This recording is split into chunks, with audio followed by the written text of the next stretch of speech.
எல்லோருக்கும் வணக்கம். தூத்துக்குடி மாவட்டம் சாத்தான்குளம் வட்டாரத்தில் பாயும் கருமேனி ஆறு இது. இந்த ஆறு ஸ்ரீவைகுண்டத்துல ஆரம்பிச்சு இந்த வழியா போய் கடல்ல கலக்குது. எந்த நாளும் இந்த ஆறில் நீரோட்டம் இருப்பது இல்லை. வருடத்தில் 6 அல்லது 7 நாள் நீரோட்டம் இருப்பதே அதிகம். அதுவும் வருடா வருடம் தண்ணீர் வருமா என்றால் அதுவும் கேள்விக்குறிதான்.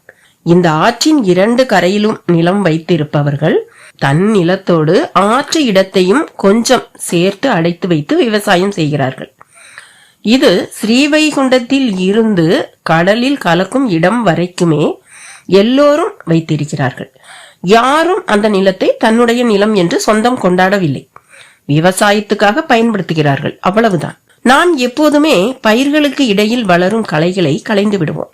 ஏனென்றால் பயிர்களுக்கு அந்த களைகள் ஊறு விளைவிக்கும் நல்ல விளைச்சலை தரவிடாது. மேலும் அந்த களைகளில் தோன்றும் பூச்சிகள் பயிர்களை சேதப்படுத்திவிடும் என்பதால் நாம் களைகளை பிடுங்கி அப்புறப்படுத்துகிறோம். அது மட்டுமல்ல, பயிர்களை காக்க வேலி அமைக்கிறோமே, அது எதற்காக? 5 அறிவு உள்ள விலங்குகள் பயிரில் வாய் வைத்துவிடக் கூடாது என்பதற்காக. அவைகளுக்கு புல் எது பயிர் எது என்று பிரித்து பார்க்க தெரியாது. அதனால்தான் வேலி அமைக்கிறோம். ஒரு இடத்தில் பயிர்கள் அழகாக செழிப்புடன் இருக்கிறது என்றால் அதை போல அழகு உலகில் வேறு ஏதாவது இருக்க முடியுமா? அதை பார்த்து கொண்டே இருந்தால் மனம் நிறைந்துவிடும். கண்கள் அதை விட்டு அந்த பக்கம் இந்த பக்கம் திரும்பாது. இயற்கையின் ஒரு அற்புதமான அழகு இந்த பயிர்கள்.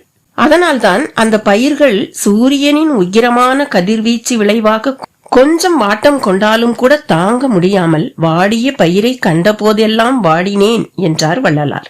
அவர் பிறந்த மண்ணில் நன்றாக தள தள என்று கண்ணுக்கும் மனதுக்கும் இதமாக இருந்த பயிர் நிலத்தை, யாருக்கும் எந்த இடையூறும் இல்லாமல் இருந்த ஒரு இடத்தை அரசாங்க உதவியுடன் வேலியை பீத்து எரிந்து அந்த பயிரை ஆடு மாடுகள் கதற கதற கடித்து பீத்து தின்பதை மனம் நிறைய குதூகலத்தோடு ரசித்து புலகாங்கிதம் அடைந்து கொண்டிருக்கிறது ஒரு மனித விலங்கு. ஒரு தனி மனித காழ்ப்புணர்ச்சிக்கு அரசு துணை நிற்குமா? விவசாயம் அளிக்கப்படுவதை அரசு வேடிக்கை பார்க்குமா? பதில் சொல்லுங்கள். பயிரில் முளைவிடும் களைகளை நாம் களைந்து பயிர்களுக்கு ஆறுதல் தந்து விடுகிறோம். ஆனால் இந்த மாதிரி முளைவிடும் மனித களைகளை அரசாங்கம் உரம் போட்டு வளர்ப்பது ஏன்? அரசு இதற்கு பதில் தருமா?